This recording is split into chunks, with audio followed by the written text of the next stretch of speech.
Rules. It has zero welding, all-strip body. It was only seatbelt.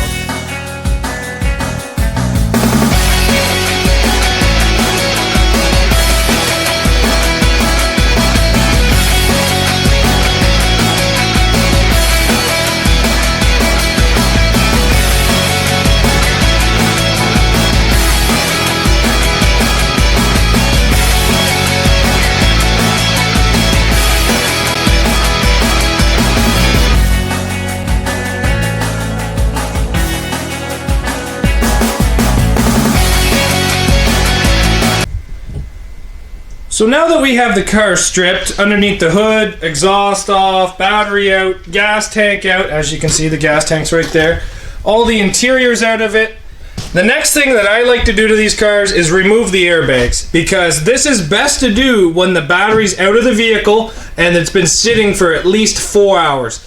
Now the reason for that is because sometimes these airbags have an internal kind of battery in them. They can hold the electrical charge, and if you unplug them, they could go off.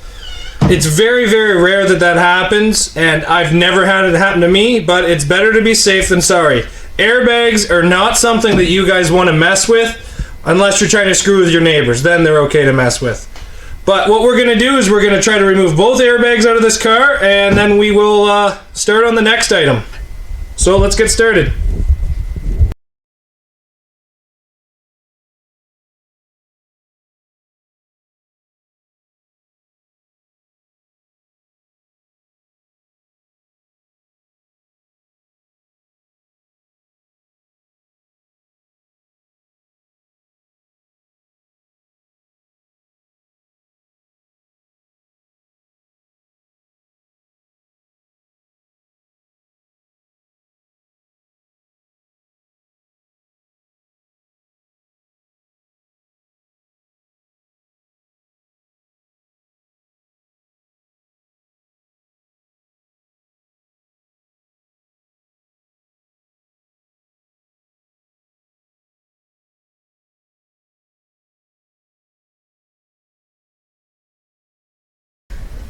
So now that the airbags are out of the car and safely stored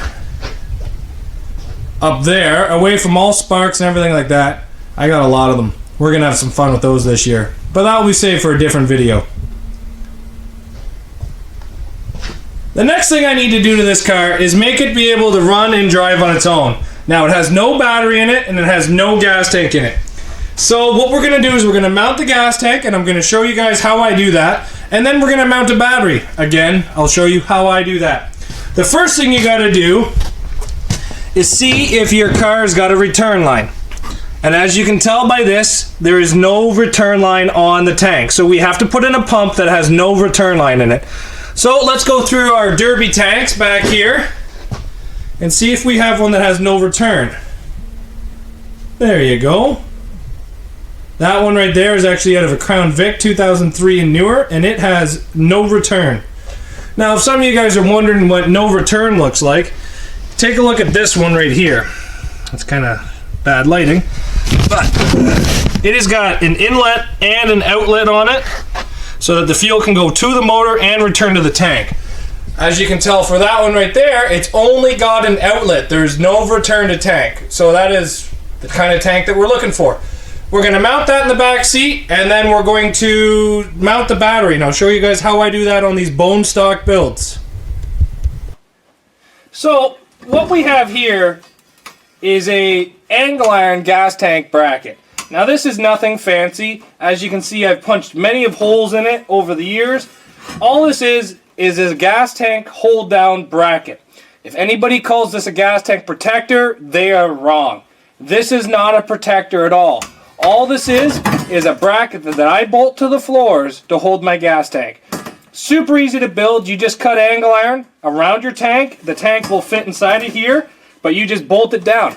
So what we're going to do, how I do it, is you put it down inside the car like this. You make it so it looks square.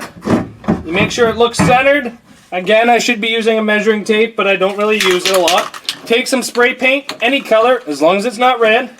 Spray through the holes. Now I only mount using 3 holes, and that's never let me down. So if you guys want to use more than 3, feel free.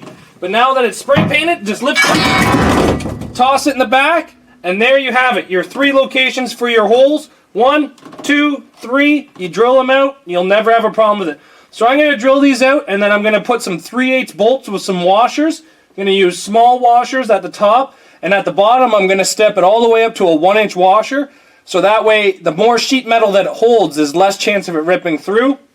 I'll do that, and then I'll throw the gas tank in and show you guys how I run my fuel lines and battery cables. Basically, the tank, how I do this, it legitimately takes 10 to 15 minutes to install. Once you have a bracket, once you have a gas tank, they just drop into place and never give you any problems.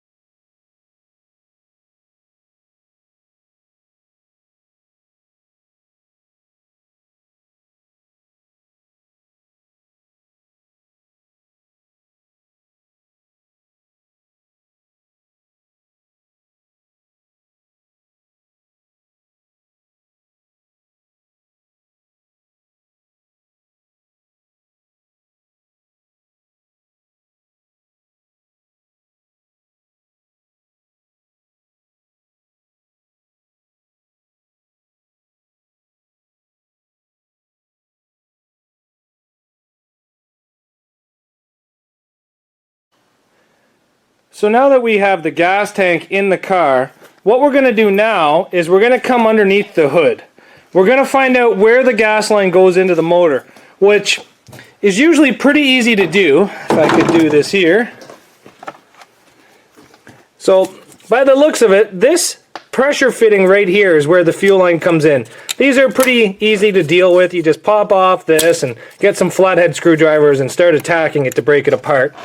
But before we do that, what we're going to do is we're going to make a hole through the firewall, and we're going to run our battery cables and fuel lines through that. So that is what we're going to do next. We're going to make the hole for the fuel line, hook the fuel line up, and then that's done. So let's get a hole made. So as you can see, the fuel line we just hooked up to the gas tank right there.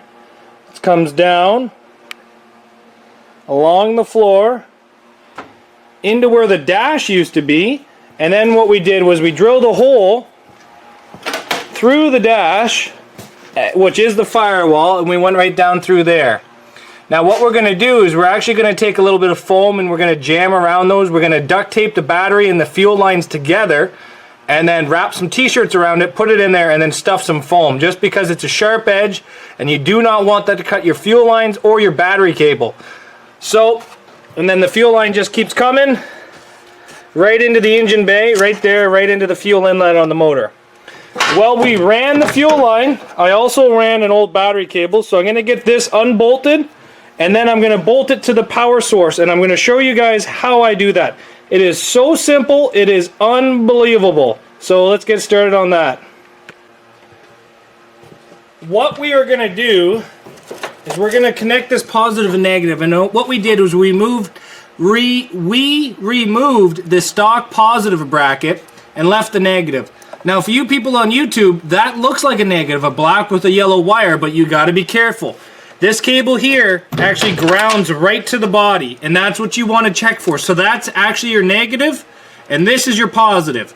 So the first thing we're going to do, this is what I do with my negatives, undo one of your shock tower mounts, place this in there, and then just tighten it back down.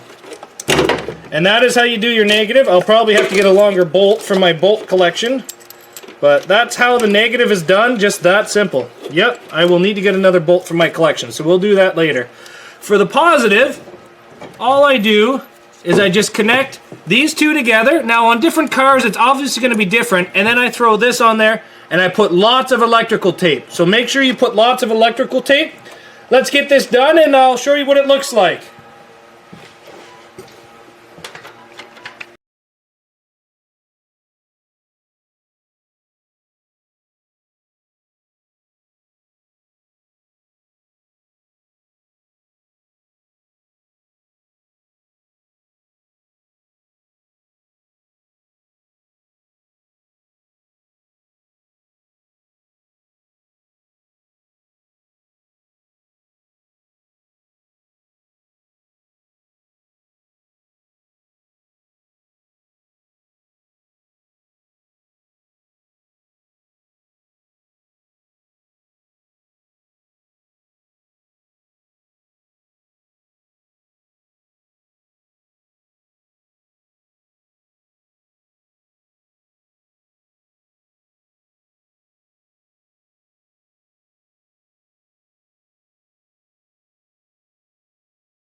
So what we've done now is we have the battery ratchet strapped to the floor. We have the gas tank in the car. We have the fuel lines hooked up. We have the battery lines hooked up. First thing is to see if we have power. Yep, we have power. Now, I don't have any toggle switches hooked up to the gas tank yet, so all we're going to do is just take this and touch it off the positive, listen for the tank. Yep, we have power at the tank, so let's get some fuel pressure going. You hear the fuel pressure? Now we're going to try to turn over the car. This is the first time starting since we've done all this, so let's try.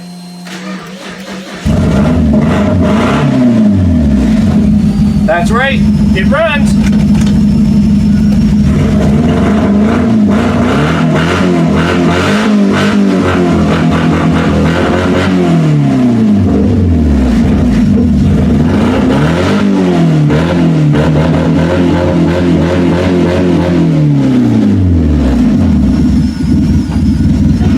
Now this is only running on 3 cylinders, people. Now disconnect the fuel. You hear the fuel tank cut out? Disconnect the battery. Sorry, disconnect the key. There you go. So now you've witnessed us drop the gas tank yesterday, install the new gas tank with the gas tank hold down bracket, install the battery, install the battery cable, install the fuel line, and it is so simple. This has legitimately taken me maybe an hour and a half to do the gas tank, the battery, the fuel lines, and the battery cables. That is so simple. You guys, you don't need to spend big dollars on big ticket items at your own car. You can build a lot of this stuff your own, and if you leave the passenger seat out, you can legitimately just cut a hole in the passenger seat, drop the battery in it, throw a car's floor mat over top of it, and take a ratchet strap and go around the whole base of the seat. There's no need to spend big dollar.